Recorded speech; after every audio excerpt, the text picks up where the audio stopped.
কি মনে করছেন? হ্যাঁ, চালাক নাফরমান চালাক হয় না, ইমানদার চালাক। নামাজি চালাক, সে বুঝে আমার দুনিয়াও চলতেছে, অসুবিধা কি, আমার আখেরাত ঠিক হচ্ছে। কথা বোঝেন নাই?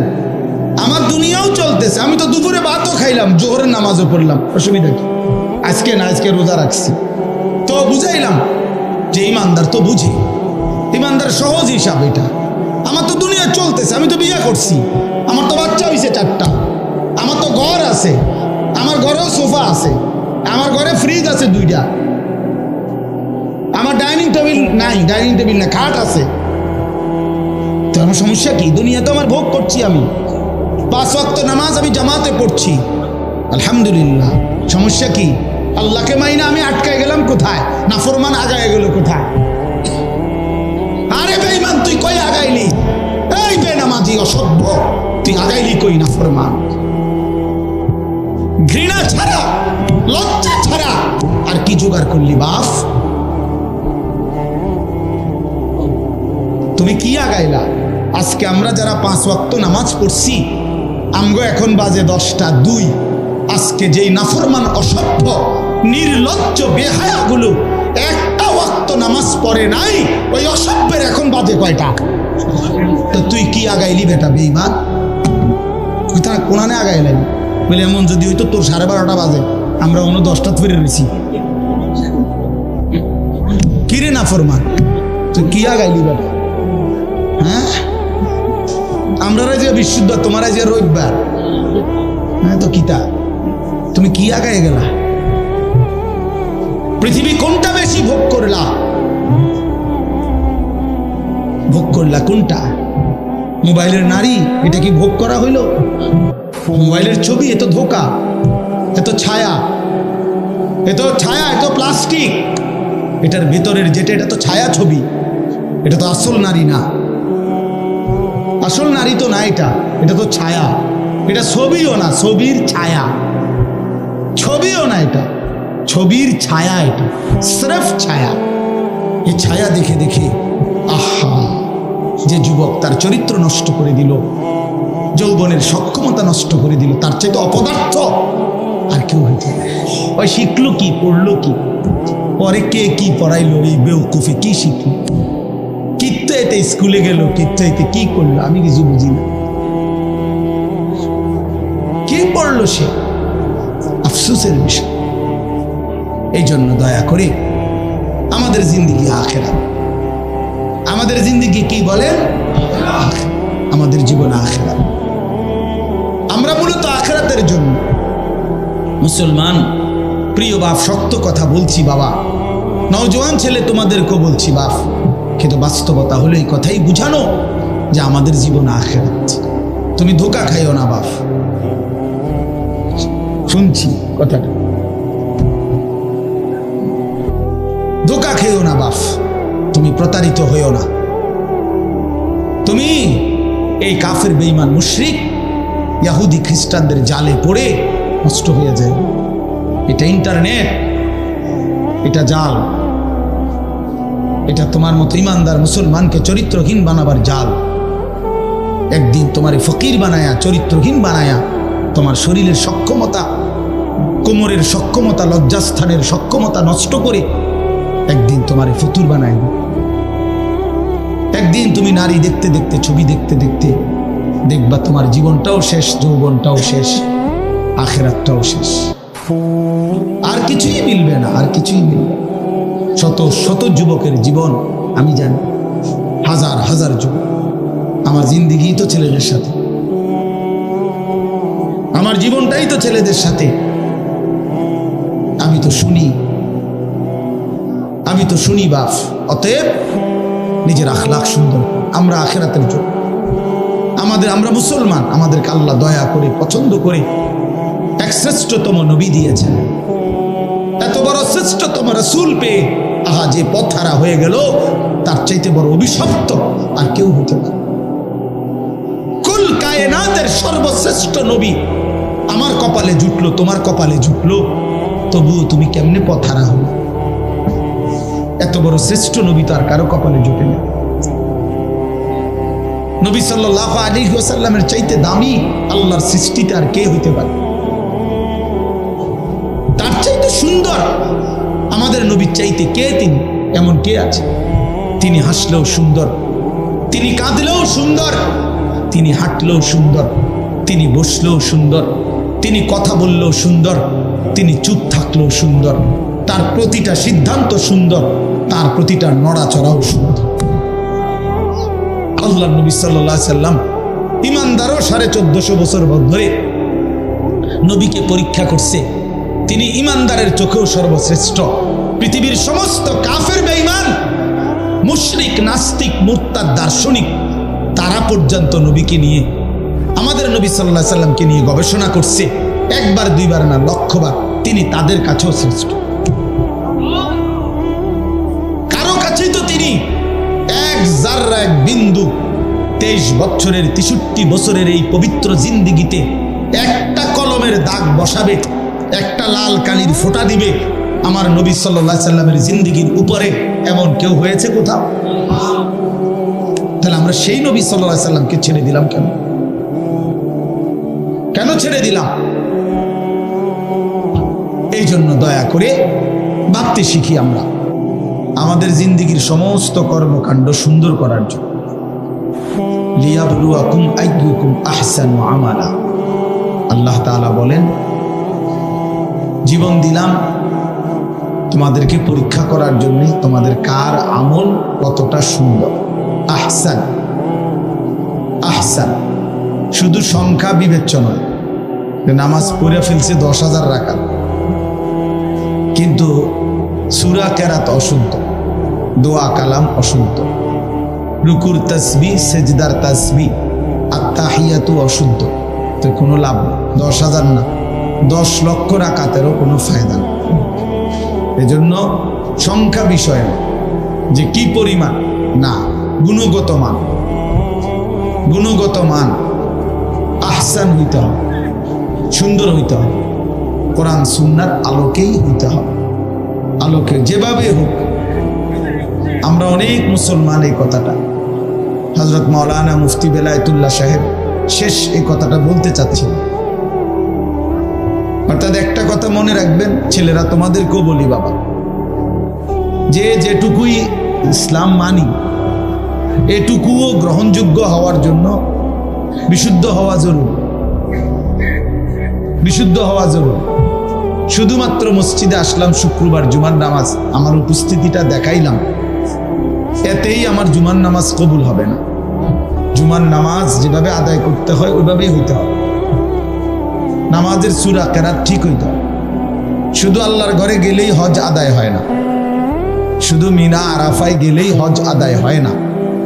কোরআন সুন্নাহ যেভাবে হজ্জের নিয়ম কানুন বলছে ওইভাবে হইতে হবে, ওইভাবে হইতে হবে।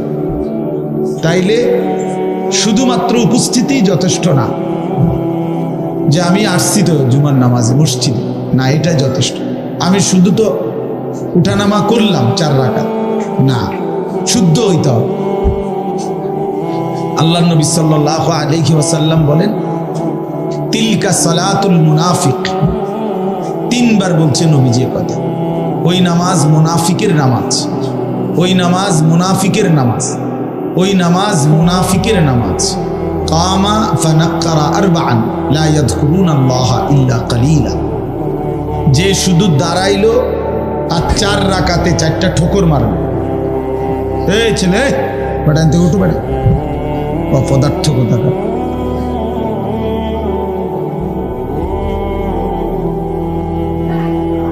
বসে বসে মোবাইল টিপতেছে, আমার পাঞ্জাবিওয়ালা।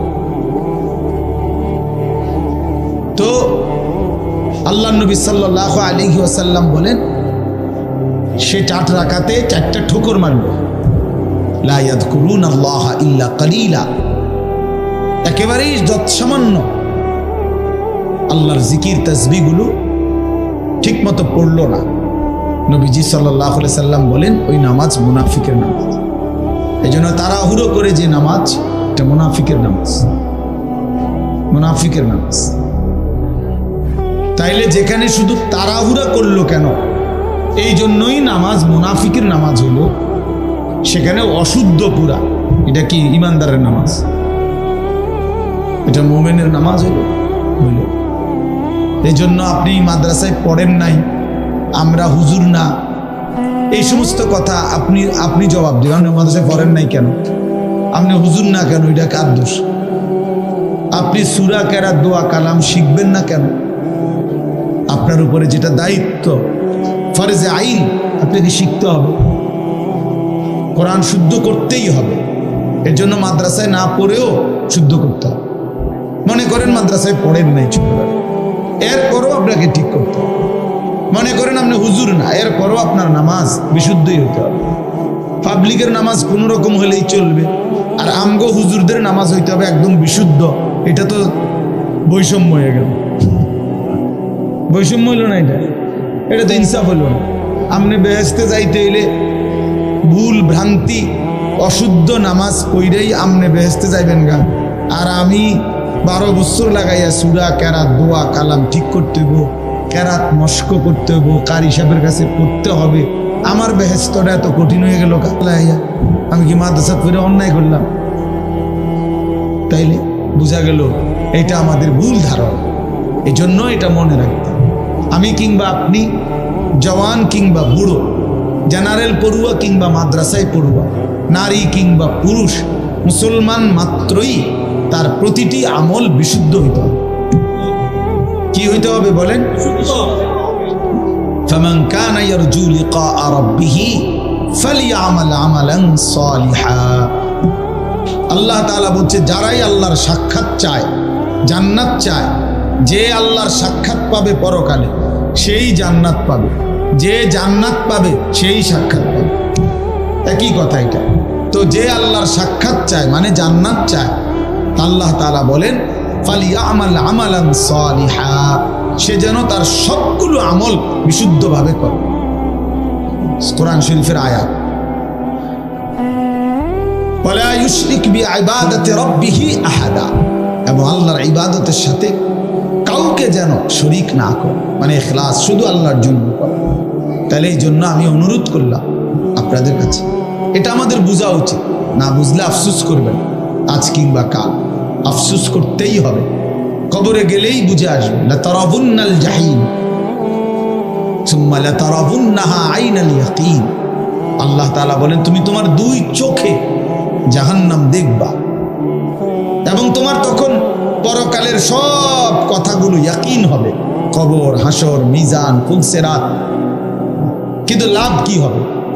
ইয়াউমাইদিন ইয়াতাযাক্কারুল ইনসানু ওয়া আন্না লাহুদ যিকরা।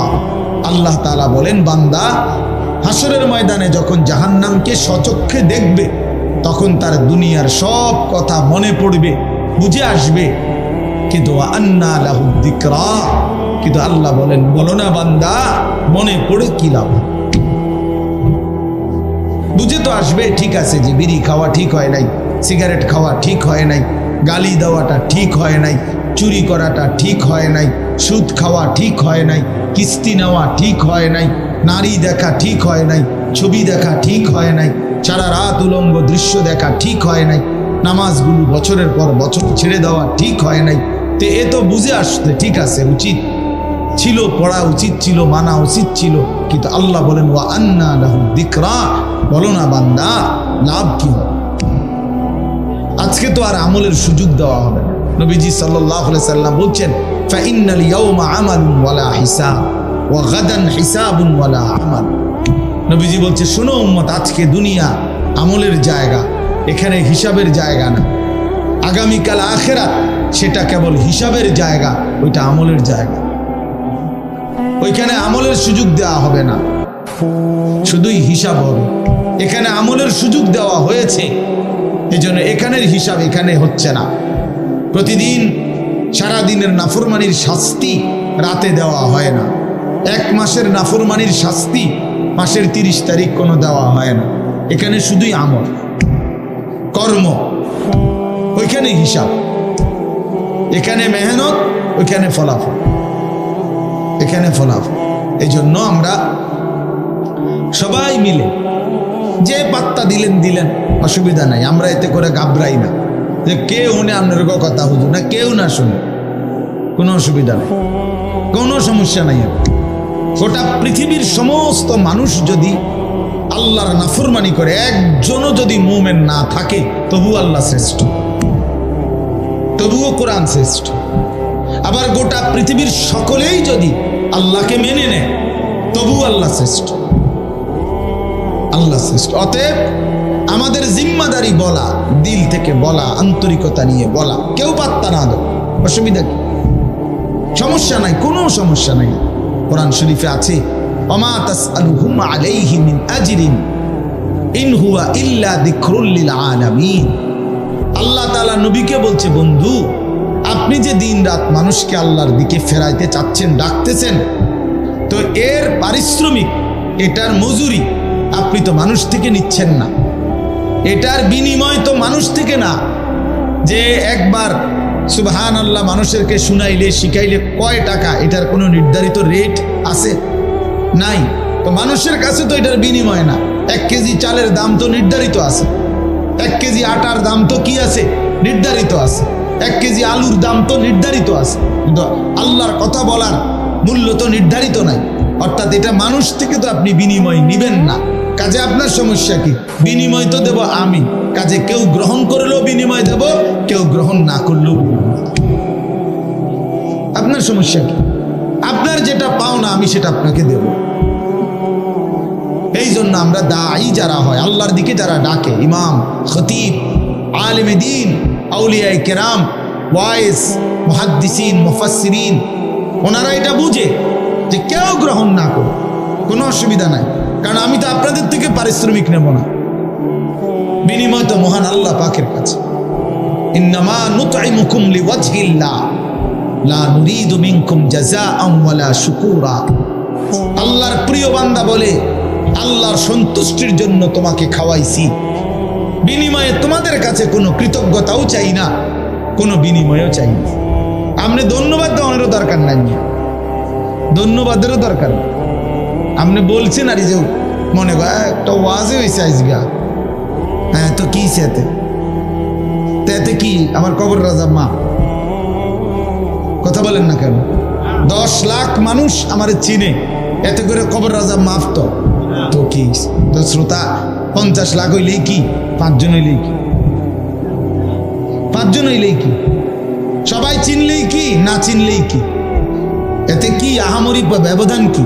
সবাই চিনলে কামিয়াব, কথা বলেন না? কেউ না চিনলে ব্যর্থ, তো আর কি?